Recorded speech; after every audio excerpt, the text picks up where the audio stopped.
Welcome to This Explainer. Look, if you've ever glanced around your office and thought, why are perfectly normal people suddenly behaving terribly at work?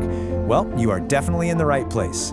Today, we're building a diagnostic manual to cure your worst workplace nightmares. Honestly, it's kind of like a medical residency, but for broken companies. We've got 4 major case files to crack today. First, fixing toxic work cultures. Then we'll dive into ethics, emotions, and dissonance. After that, personality fit and manager bias. And finally, the science of motivation. All right, Section 1, Fixing Toxic Work Cultures, Systemic Breakdowns, and Bias. Let's crack open our first case file. Consider our patient here, Next-Gen Robotics. Have you ever noticed a company policy that makes absolutely zero sense for the actual job? Here's the symptom. Why are Next-Gen's female engineers constantly missing out on promotions? Well, management instituted this seemingly neutral policy where all desk engineering applicants must be able to lift 25 kilograms. I mean, why? Plus, on top of that, female engineers are frequently interrupted in meetings and assigned these less visible background projects. And you can probably guess the result. Because of that completely unrelated physical test and the daily marginalization, NextGen has developed a massive 80% male to 20% female gender split in their engineering department. To make matters worse, the all-male executive team only promotes men to senior roles, basically claiming women just don't fit the culture. So, what's our official diagnosis?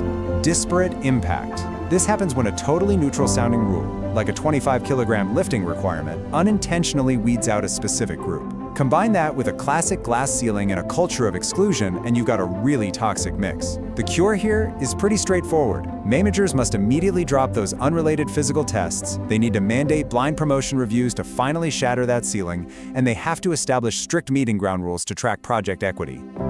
Okay, next up on the docket is Finbridge Bank. They are suffering from a severe outbreak of terrible customer service. Tellers are just outright rude to customers and actively refuse to help each other. Why is this happening? Well, the root cause is this forced policy requiring tellers to cross-sell 3 products per customer, but get this, with absolutely zero sales training. Oh, and the branch manager, Mr. Lee, he holds a weekly meeting just to publicly shame the lowest performers. Yikes. To fix this mess, we map the chaos across 3 levels of organizational behavior. At the individual level, intrinsic motivation is totally failing because of that public shaming. The cure? Private coaching and positive weekly recognition. At the group level, team processes are completely broken. Tellers are acting like isolated islands. So management needs to assign team-based goals and rotate a daily helper role. And finally, at the organizational level, this punitive culture is destroying psychological safety. They need a no-blame suggestion system and to pivot their focus to customer satisfaction scores instead of these rigid sales metrics.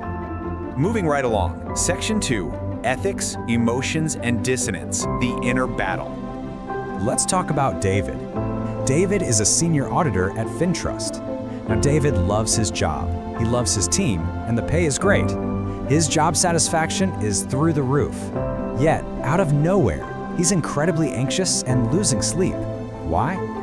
Because a major client pressured FinTrust to approve some really questionable financial statements, and David's manager basically told him, sign off on them or kiss your bonus goodbye. So, David believes deeply that ethical standards matter. That is his attitude. But to survive the pressure from his boss, his behavior was actually signing those misleading statements. This massive gap creates what we call cognitive dissonance. It's this painful psychological clash between his personal integrity and his survival behavior, and it absolutely tanks his overall job satisfaction. But this inner battle isn't just for the corporate suite. Take Mia. She's a flight attendant for Skyways, and she is hitting severe burnout. A passenger literally yelled at her for 10 straight minutes over a delayed flight. Her true felt emotions? Anger and humiliation, naturally. But because of her job, her displayed emotions had to remain perfectly calm and polite. This constant, exhausting mismatch forces her to perform heavy emotional labor, leading to acute emotional dissonance. But here's a fascinating twist in Mia's case. Later that exact same day, her supervisor pulled her aside and publicly praised her high level of professionalism. According to affective events theory, specific positive or negative workplace events trigger immediate emotional reactions. This means that just one single instance of praise radically improved her mood and job satisfaction for the entire week. It's practically a reset button. So how do leadership teams cure these inner battles? Well, they have to step up. Companies need formal ethics hotlines with actual, real retaliation protection. And they absolutely must tie manager bonuses to ethical compliance, not just client retention, because that saves employees like David. For frontline workers like Mia, teaching emotion regulation strategies like cognitive reappraisal, reminding herself the passenger is mad at the airline, not her, and allowing short decompression breaks, those are absolute must-haves. All right, Section 3, Personality Fit and Manager Bias, Interpersonal Dynamics. Meet our next patient, Leo. He's a junior analyst at Secure Bank. Leo has incredible technical skills and a super proactive personality. In fact, he just redesigned a reporting system entirely on his own initiative, saving the team 10 hours a week. But instead of a promotion or even a thank you, Secure Bank's traditional, rule-bound management totally rejected his work, telling him to just follow existing procedures. Now, Leo is ready to quit. You see, Leo is suffering from terrible person-organization fit. His highly proactive personality thrives on finding opportunities and driving change, but that violently clashes with the bank's obsession with strict stability and doing things the old way.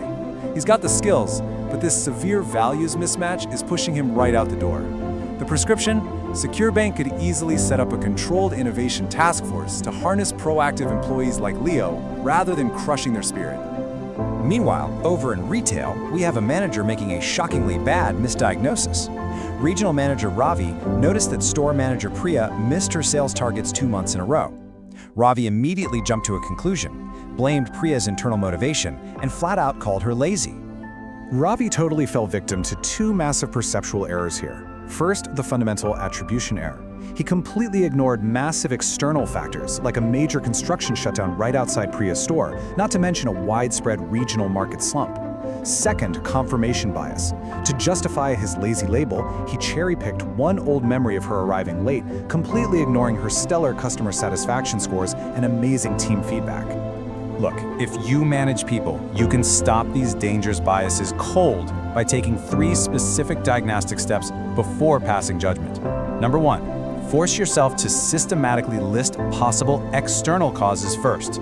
Number 2, actively hunt for objective data that proves your gut feeling wrong. And number 3, actually just ask the employee for their side of the story. It is that simple. And finally, Section 4, the science of motivation, formulas for effort. Check out this software company, TechSolve.